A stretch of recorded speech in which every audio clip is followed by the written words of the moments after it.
Et salut tout le monde, j'ai trop envie de parler de style aujourd'hui et plus précisément de comment dessiner un vêtement manga qui soit stylé. D'abord parce que c'est pas évident et vous le savez j'aime la difficulté, et ensuite parce que si on veut faire un beau dessin de personnage, il faut aussi faire un beau dessin de vêtements, et ça je suis sûr que ça vous parle. Et ce qui vous parle peut-être, pour ceux qui ont vu la précédente vidéo sur les bases de vêtements manga, c'est les petits points de départ de pli, ces petits points roses que je fais en ce moment, ces départs de pli que je fais toujours dans mes crayonnés. D'ailleurs, j'aimerais en profiter pour distinguer ici le fait d'avoir un style et le fait d'être stylé, ce qui n'est pas la même chose. Là, mon personnage a un style.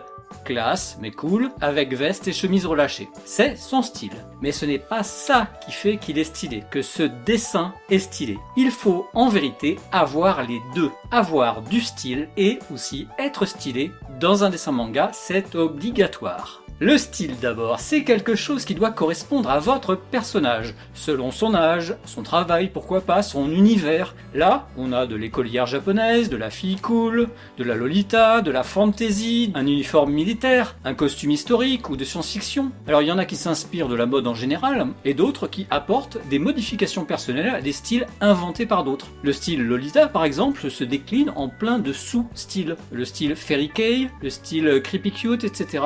Bref. L'important, c'est de choisir un style qui aille avec le personnage et qui vous plaise aussi à vous, que vous aurez plaisir à dessiner et à vous approprier. Alors, pour une fois, je vais vous montrer comment je fais moi pour une BD à moi. Et là, par exemple, vous avez une recherche de tenues pour deux héros. Alors j'ai tout simplement regardé plein de tenues sur des catalogues, sur internet, et j'ai carrément fait un photomontage de plusieurs de ces tenues avec les têtes en dessin par-dessus. Pour le garçon, le jean et sweat rayé collaient super bien au personnage que j'avais imaginé. Pour la fille, un peu moins. Mais c'est pas grave, j'ai fini par trouver pour elle aussi, et ensuite j'ai utilisé ces photomontages comme modèle au moment de faire ma BD.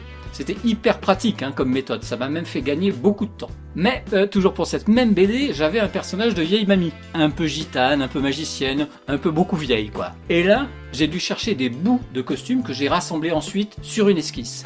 Un bas de robe un peu gypsy, ok, un bustier avec corset plus fantasy, genre cosplay, et vous voyez dessous ce que ça a donné. Alors j'ai bien sûr élargi le bustier car elle n'avait pas la taille de guêpe, mais au final ça m'a permis de faire le dessin à droite, plutôt rapidement également. Et lorsqu'il a fallu lui créer un manteau de sortie, j'ai fait pareil, un photomontage qui a servi de modèle avec des détails auxquels je n'aurais pas forcément pensé.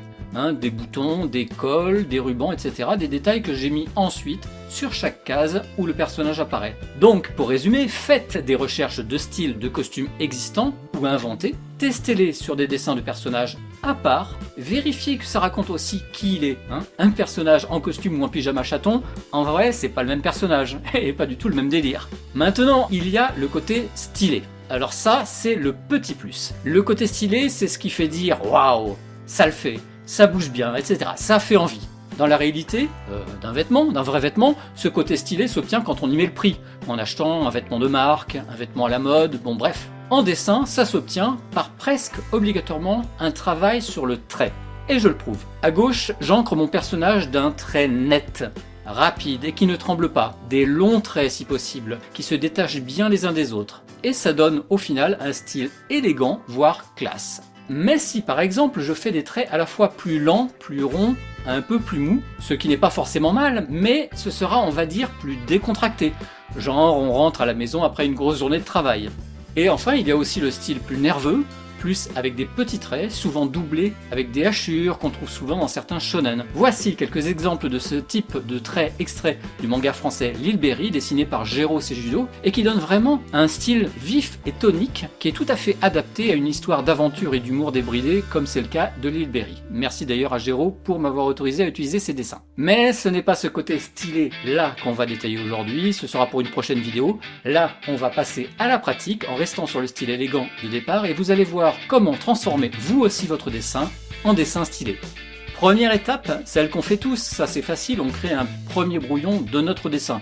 On a choisi la posture, le type de costume, on le fait bien sagement ce dessin avec de bons volumes, des plis là où il faut, les détails aussi. C'est un croquis où on invente visuellement notre personnage et c'est vraiment cool comme étape. Il naît ce personnage, il prend vie littéralement sous nos yeux. Et du coup, on pourrait être tenté de se dire ouais, c'est bon là, j'ai terminé, je passe à l'ancrage. Sauf que non. Vous avez trouvé son style, et c'est très bien, mais il n'est pas encore stylé.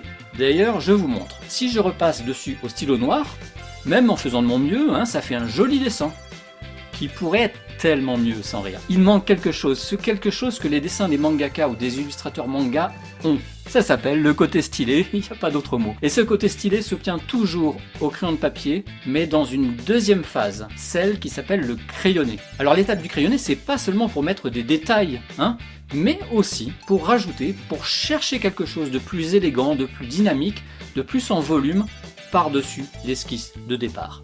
Moi, je redessine entièrement à la table lumineuse, hein, mais vous pouvez aussi gommer un petit peu votre esquisse, sauf que vous ne la verrez plus. Donc moi, je vous conseille de la décalquer ou de le faire sur tablette. Donc en décalquant, je refais de nouveaux traits, plus nerveux, plus anguleux, plus dynamiques, au même endroit qu'avant. Alors je ne repasse pas parfaitement, hein, je ne décalque pas bêtement.